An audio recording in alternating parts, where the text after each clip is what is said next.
Welcome to Lost Culture, your one-stop destination for everything pop culture. My name is Aston, and today we're going to do a review and a recap for Lucifer Season 2, Episode 1. Alright, so this episode, we see it wasn't that much of a time skip. It was only like, I think 2 days, they said, when it came on. So, even though we've been gone for a couple months, the show's only been 2 days between last season and this season. Which I don't really mind. It kind of throws a couple issues towards my way that I'll talk about later on in the show. But besides that, I don't really mind the time difference. So with that being said, we get to see basically Lucifer and Decker are right back together. We see she's still kind of trying to figure out what happened with Lucifer the other night. She doesn't really believe yet, which is confusing. I wish we can just get past this point. I understand a lot of we see Amadale, he doesn't like her figuring out what he is. I understand maybe not getting his blood into the police database. That makes sense. But as far as her knowing who they are, I don't feel like that'll make that big of an issue either. Same thing like how Lucifer feels. He's like, oh, I don't think it's that big of an issue if Decker knows. Like, she's with me every day. She sees the dumb stuff, not the dumb stuff, but the crazy things that I do, which aren't humanly possible. So me personally, I don't feel like it's that much of an issue for her to know exactly who he is. Like, it doesn't really matter. But obviously, it matters to Amadale. He doesn't want her to know who it is. So like when Decker, well, I'm just call her Chloe because we have two Deckers. So Chloe and Lucifer, they're walking down the strip. We get to see right away they're on the Warner Brothers lot, night place. I was just there over the summer, so I recognize that immediately. We see Decker and Lucifer right there on the Warner Brothers lot. They're walking around. We see that they were, how do I say it? They were just talking, and we see they're looking for the same individual. Basically, for this episode, it was a young woman that was murdered. She had a horn sticking out of her head. So once Lucifer sees her, the first thing he thinks of, oh, this is directed towards me to get my attention. Which was like, honestly, it could be confused for that. Because we know that his mother's gotten loose. We know, well, we assume that his mother has a vengeance out for Lucifer since she's been held in hell for so long, all these centuries, thousands of years, and we don't know like what kind of malice feelings she feels toward Lucifer. Lucifer just assumes she wants revenge, and that's really it. We see Lucifer feels like he's late towards the issue he was looking for, and he was late. We have to find out she was actually like a stand-in / sponsor for the star of the show. Leave It to Leslie, kind of like basically a Leave It to Beaver knockoff. But we see that. We see when they go to her apartment, we find out Leslie has a big drug problem. Leslie has a big drug problem. The young woman that is murdered, she has a big stack of cash. We don't know where it came from. We see someone got in. We also found out that she was strangled and then had the horns placed in after death. So obviously, it was just to do it for extra amusement. Not amusement, but for extra pizzazz.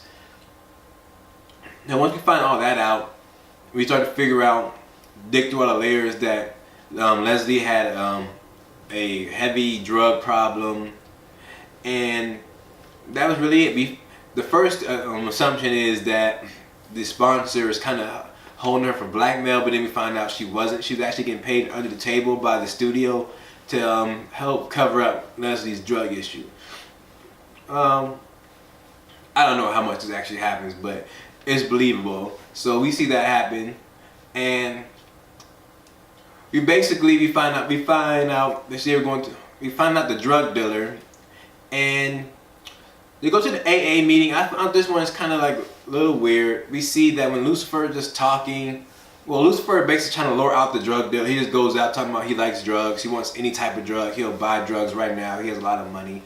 And the drug dealer basically approaches him after the meeting, like, how stupid are you? I understand it's a TV show, but come on, let's be a little bit more realistic to a degree. But besides that, we see Decker basically just pulls that out and she starts to interrogate him. While she's interrogating him, she used the pictures from the crime scene to try to get a confession from him. And that's when that drug dealer tells him, like, he basically starts throwing up and she starts to like, oh, maybe he didn't do this. And she gets information that there was another drug dealer in play. So we find out and they go to the second drug dealer that he basically got fired. Well, he basically took over for another drug dealer, so it gets him out of the way. And now the goal is to find out who the third drug dealer is and if possibly they had committed the murder. All the while, we get to see Lucifer. I'm glad to see that Lucifer is still going up with his counseling, not because he needs help, but anything. I like the character of the counselor, and we see they're just talking. She basically comes to a realization that she isn't making any headroom with Lucifer. Anytime, like all the last season, she'll say something. Lucifer get this aha face, and then he'll go out and do the crime, like basically not do the crime, but solve the crime. And we kind of get that this episode also, but she's basically like, look, you're not taking the blame for anything that happened. And the first time he mentioned his mom to her too, so she's a little bit surprised. Everybody's surprised this episode when he mentions his mom. You know, last season was all daddy issues, and then this season is probably going to be focused on mom issues.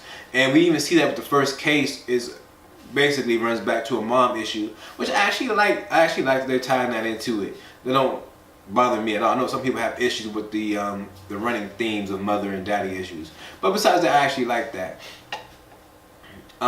We see that when they're talking, he basically tells her like, look, mom and dad got it on. Their home is actually heaven. We're their children. Mom and dad had like a very bad relationship. I started acting out. My dad sent me away. My mom didn't help me. She turned her back on me. Later on down the years, dad kicked out mom for something she did, and in turn, I turned my back on her. So he's basically like, look, I only did this because she did this to me. And that's when the counselor like, so you don't think you're to blame for anything? He basically like, no, technically you're to blame for not fixing my problem in the first place, which is pretty funny. And that's really it. Like then we go on, we see that Lucifer and Armadale is actually vibing a lot better. They're meshing a lot better than they were in the first season. We see they're actually moving on past their issues together. We see Lucifer actually throws up Armadale a bone just to get him out of his feelings, because we know he was sad and depressed. He was like, oh, where's Maze at? And everything. And like he didn't have any focus. He didn't have any purpose. And it seemed like in that episode, Lucifer basically gave him purpose just for an episode. I think he knew how he would act once he told him that Chloe had his blood and he was going to test it. So I'm glad we see that relationship bonding. And the crazy thing in the episode, now we're trying to figure out what's Armadale's cause of him losing his powers. We have no clue, because when he was in Chloe's office, Chloe wasn't around. So, and he was never affected by Chloe in the last season. So now we're trying to figure out what is it that's affecting him, because even when he left the police station, he's at the park, he was playing with his powers, and that I don't know what it is. Maybe I want to say like maybe because they used Lucifer's feather to heal him, that could be the issue. But and therefore he's weak to whatever Lucifer is weak to. But Chloe wasn't there for him to be weak. So yeah, we don't know what it is. We're trying to figure out what that is. Maybe excuse me, I'm sorry about that. Maybe because mom was in town. Maybe she was close nearby every time that he lost his powers. We just didn't get to see her. Maybe we'll get like a reverse one off of her. Like maybe off from her view through this episode later down the line. We don't know that. But, and that was really it for Armadale this episode. Well, no, he actually calls Chloe to the club. And we see Armadale actually has free reign in the club now, which is pretty cool. Like I said, we get to see Lucifer and his bond are actually strengthening. And when he does that, he calls her there, basically shoots himself with a bulletproof vest on some blood. Does a whole little magic trick. Gives this whole like backstory about how Lucifer's adopted, how he's crazy. And Chloe kind of buys it, but doesn't really buy it. We see like she doesn't fully buy it when she's talking to Lucifer. When she's like, "Oh, your brother told me you were crazy. I refuse to believe that." And like I said, I wish that we just get past this by now. We know she's witnessed all the things he's done. I wish she would just realize like, yes, he's the devil, and just live with it. So that happens. We see Decker, Dan. He got off with like basically a slap on the wrist. The only thing he did was get demoted. I feel like this episode had a lot of different themes going on. Like, I feel like they were basically taking jabs at the police department like this whole episode. So this episode we see like, rather than be humiliated by having like a dirty cop or a cop that messed up, they'd rather just sweep it under the rug, let him keep his job, and just demote him internally. And which is not right, because the thing he did actually affected a man to lose his life and things of that nature, which Chloe brought up multiple times. Like, look, you were wrong. You shot a cop. You covered it up. You took a gun out, gave it to a person, which in turn involved someone losing their life. So all this stuff happened because you broke the law, and they're just sweeping it under the rug because they don't want to be embarrassed. So that's one thing that they did.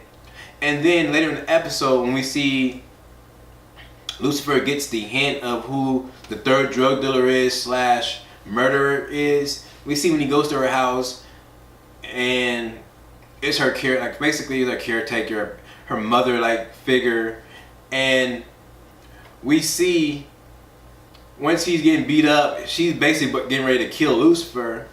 And most times we would see a cop take a lethal action. In this episode, we seen Chloe actually go for the taser. Even all the last episode, we would see Chloe shoot people, like to protect people, protect Lucifer when his life is at risk. But this episode, we see she actually tased him. I don't know if it was because it was a woman, because last episode Lucifer is only in trouble with males, but obviously you can see those type of like real life type of things going on.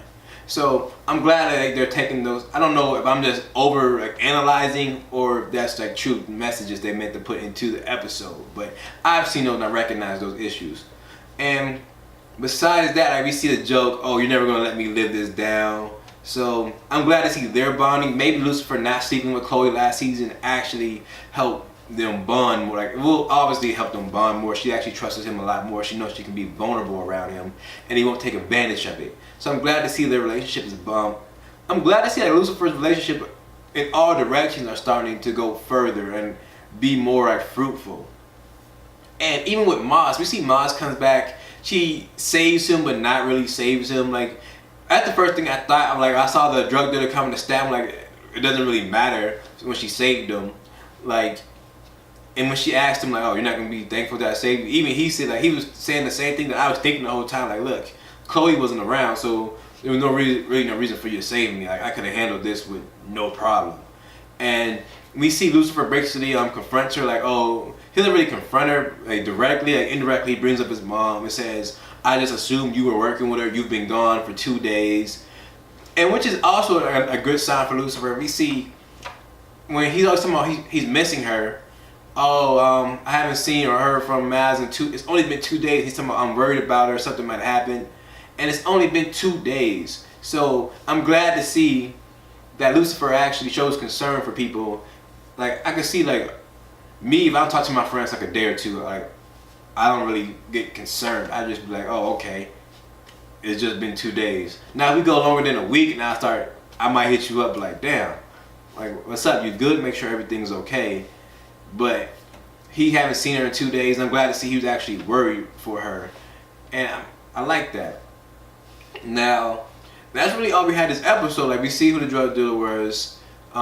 It was her caretaker. And my problems with this episode was that I don't see why like they can't just tell Chloe the truth. The fact that Maze actually saved Lucifer, there was no stakes there to actually give like a bonding moment. It was more just so her just doing it just to do it, because she know Lucifer wasn't at risk. So that right there didn't have any stakes when Maze came back. I don't know why I keep calling her Maz, because of Star Wars is a character named Maz, but Maze, like, it was no stakes for that. And then beyond that, a lot of people, it's gonna be weird that I mentioned this, but Trixie. I kind of miss Trixie in this episode. I like seeing Trixie. I love to see when her and Lucifer are bonding. It's just funny, you know, Lucifer doesn't like kids. She loves Lucifer. So it's just funny that we didn't get to see that this episode. I wish we got to see more but Trixie and Lucifer. Or even like Trixie and Maze. Because, you know, Trixie and Maze have a great relationship too. So it's just little things like that I wish they would have did more of. But at the end of the episode, like, what I did like is how they didn't just throw Lucifer's mom on us immediately. We had to wait a whole episode before we even get the first glimpse of Lucifer's mom. And when I say glimpse, I literally mean glimpse. We get to see her she walks out of the elevator, and that's it. Another plus I get to see is the actor who plays Lucifer singing. I honestly enjoy when he does his covers of music. I wouldn't buy it, but I don't mind. Like, it brings a whole nother depth to the character and to the episodes. When we see him playing the piano and singing, I actually like legitimately enjoy when they do that. But yeah, and I really enjoy that. Like this, I don't have too many downs. I'm glad they brought the humor. They're keeping the humor in here. The jokes are hitting a lot better. I loved it. I really literally enjoyed this. I think they're going the right path for the season premiere. So thank you guys for joining in. Like, make sure you comment, subscribe, like the video if you like what you see, and follow us on Instagram at lost_culture, and follow me on Instagram at Saint_Aston. As always, stay lost. Before we start with the episode, I'm gonna tell everybody thank you. You guys helped me reach my first goal. My first goal was the FX. So you know what this show is. It's basically a brand new show. It's on FX.